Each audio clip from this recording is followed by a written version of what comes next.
outdated, please check it on the map.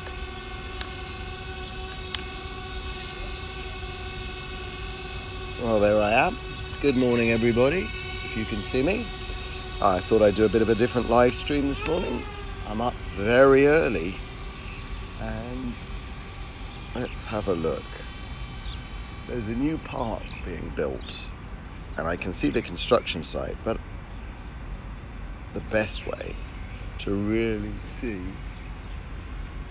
what they're building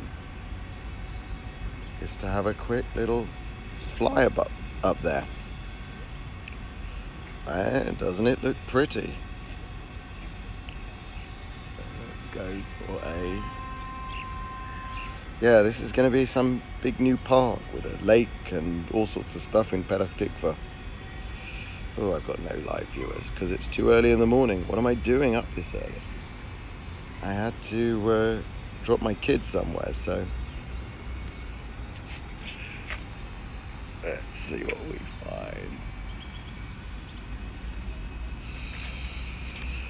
find. Tommy Robinson's appeal. I don't know. If I don't get anybody watching, I'm talking to myself. But I guess this video will be up later. I'll tell you what. Let's fly over and do a...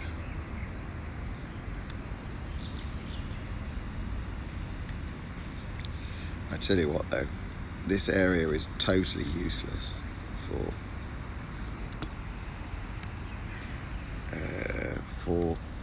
a signal. As soon as this thing gets a few meters from me, it cuts out. Anyway,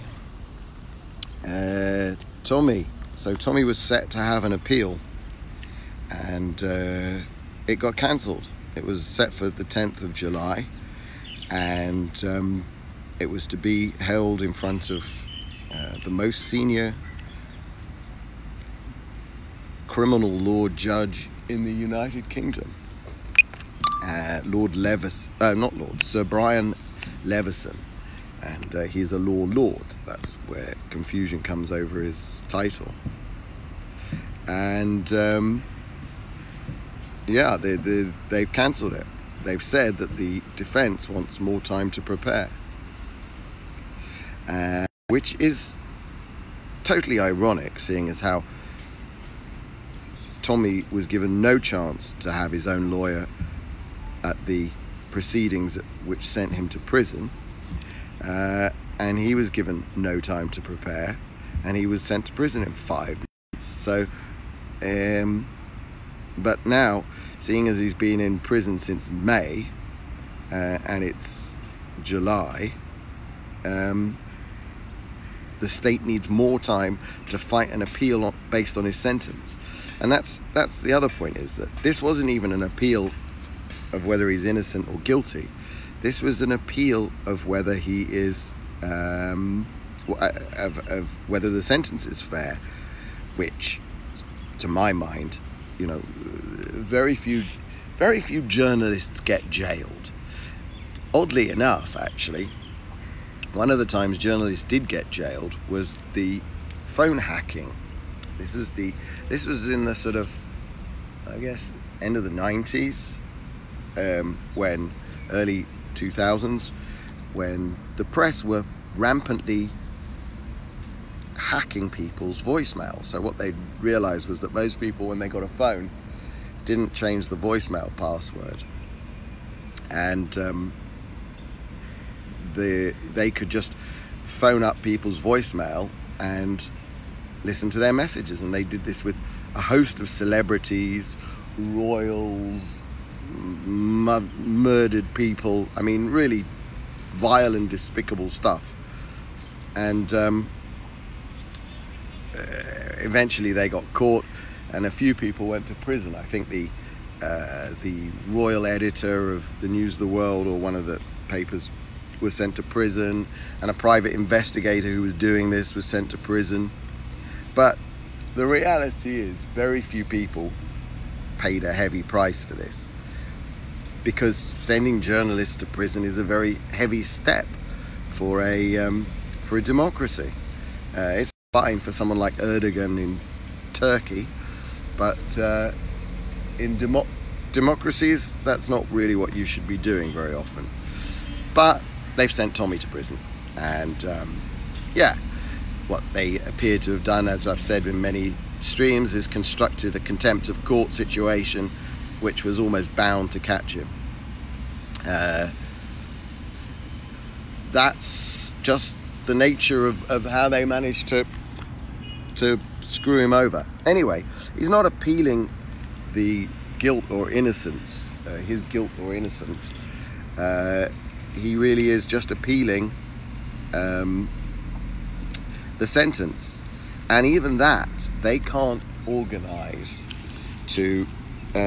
That's me. Hello, drone. You might see me waving. I'm sort of standing. I'm in a little square off to the side. Let's put me right in the centre of the frame. Yeah, he's just going to organise this. He just wants to appeal his sentence.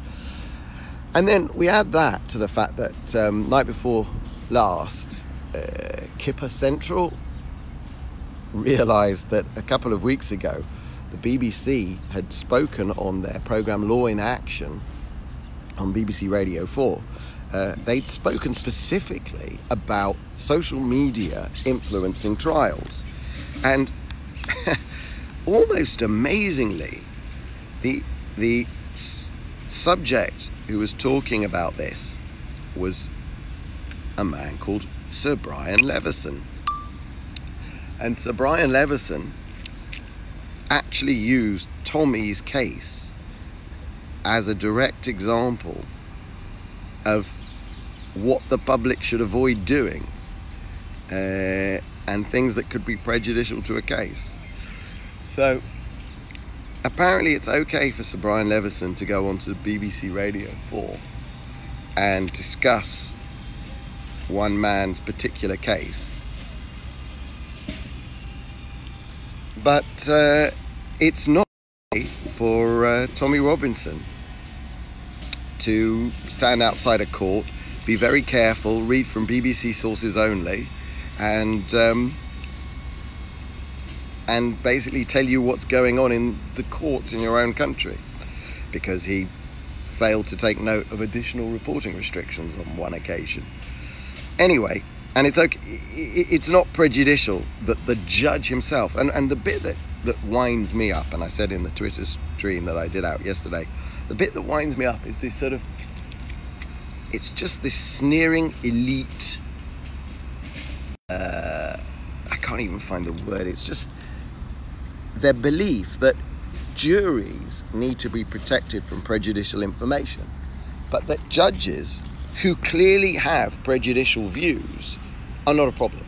No, the judges are too smart to be swayed by this stuff, so we don't need to consider what the judges are saying or thinking or doing, or it's like one rule for them, one rule for the rest of you.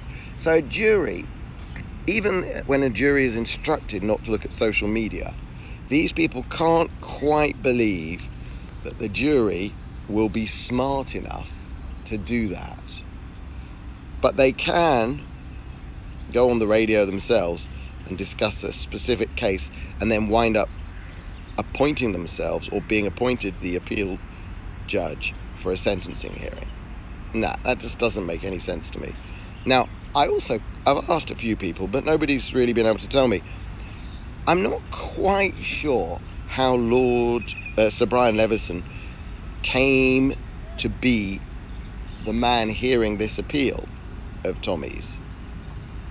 Does he appoint himself? Did he choose this? What's the way in which these things are done? I don't feel judges are chosen. I'd be interested to hear that. Anyway, so we'll wait and hear whether they come up with a new date